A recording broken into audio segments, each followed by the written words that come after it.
అందరికీ నమస్కారం అండి. మనం గత 5 సంవత్సరాల పరిపాలన చూసుకున్నట్లయితే అభివృద్ధి కానీ ఎటువంటి డెవలప్మెంట్ కానీ మన రాష్ట్రం నోచుకోకుండా ఒక దౌర్భాగ్యమైన స్థితిలో మనం అందరం కూడా గత ప్రభుత్వంలో రావణ కాస్ట్లో ఎలా జరిగిందనేది మనం అందరం కూడా చూస్తున్నాం, బాధపడి ఉన్నాం. దానికి నిదర్శనంగా ప్రజలు సెల్ఫ్ రెస్పాన్సిబిలిటీ తోటి ఎక్కడైనా అదర్ కంట్రీస్ లో ఉన్నా కూడా అదర్ స్టేట్స్ లో ఉన్నా వచ్చి వాళ్ళ ఓటును ఉపయోగించుకుని ఒక విపరీతమైన మెజారిటీని గెలిపించుకుని మన ప్రభుత్వాన్ని మనం స్థాపించుకుని ఈ రోజు మళ్ళీ అభివృద్ధి దశగా మనం ప్రయాణం చేస్తున్నప్పుడు మనం నాయకులు చంద్రబాబు నాయుడు గారు కానివ్వండి, లోకేష్ గారు కానివ్వండి, పవన్ కళ్యాణ్ గారు కానివ్వండి 24/7 రాష్ట్రం అభివృద్ధి ఎలా చేయాలి, సంక్షేమం ఇంకా ఎలా కొనసాగించాలి అన్న దిశలో మనం ప్రయాణం చేస్తున్నప్పుడు మనల్ని డైవర్ట్ చేయడానికి డైరెక్ట్ పాలిటిక్స్ చేయట్లేదండి. వాళ్ళు ఎవరు గత ప్రభుత్వం వాళ్ళు ఎక్కడ డైరెక్ట్ పాలిటిక్స్ అనేది చేయలేదు.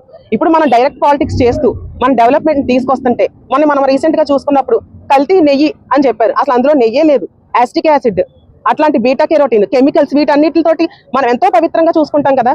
లడ్డూని ప్రసాదంగా అంటే కాలుకున్న చెప్పులు తీసుకుని మనం తినే దశలో మన ప్రసాదం తీసుకున్నప్పుడు దాంట్లో ఎంత విషపూరితమైన అన్ని అందులో మిళితం చేసి జనాల మనోభావాలు దెబ్బతీసే తెలంగా వాళ్ళు ప్రయాణం చేస్తూ ఉన్నారని మనం ఆధారాలతో నిరూపిస్తుంటే దాన్ని డైవర్ట్ చేస్తూ ఇట్లాంటి ఒక ఇన్సిడెంట్ ని తీసుకురావటం, అలాగే డెవలప్మెంట్ పైన ఎటువంటి అవగాహన లేదు వాళ్ళకి. క్రితం ప్రభుత్వంలో మనం చూసుకున్నట్టయితే డాలాస్ వెళ్ళాలంటే ఛాలెంజ్ చెప్పేవారు, లేదు ఎంఓయూస్ చూసుకున్నామంటే ఏదో కెచప్ కి లేదంటే ఇంకొకటి ఏదో అప్పడాలకని చెప్పేవారు.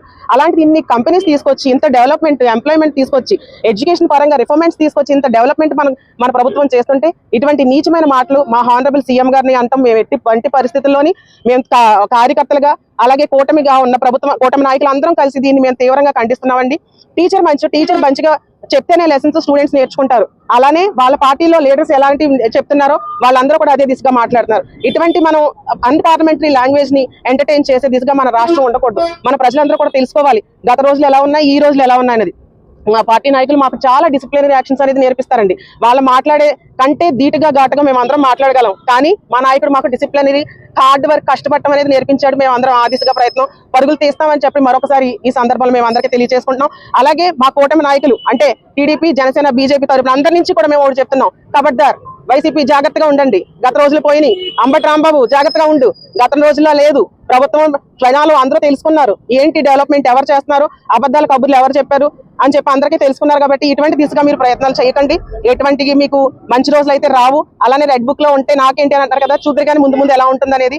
మేము సమాధానం మీరు చెప్పినట్టుగా మాటలతో కాదు చేతలతో చేసే ప్రభుత్వం మాది. మా చేతలతో మేము డెవలప్మెంట్ ఎలా తీసుకొస్తాం, ఆంధ్రప్రదేశ్ నెంబర్ 1 గా ఎలా పెట్టిస్తాం అనేది మా చంద్రబాబు నాయుడు గారు, మా లోకేష్ గారు సారథ్యంలో, పవన్ కళ్యాణ్ గారి సారథ్యంలో మేము అందరం ముందుకు వెళ్తాం. ఇంకొకసారి మరింకొకసారి చెప్తున్నాను, రాజోల్ నియోజకవర్గం తరపు నుంచి వైసీపీ ఖబర్దార్ జాగ్రత్తగా ఉండండి.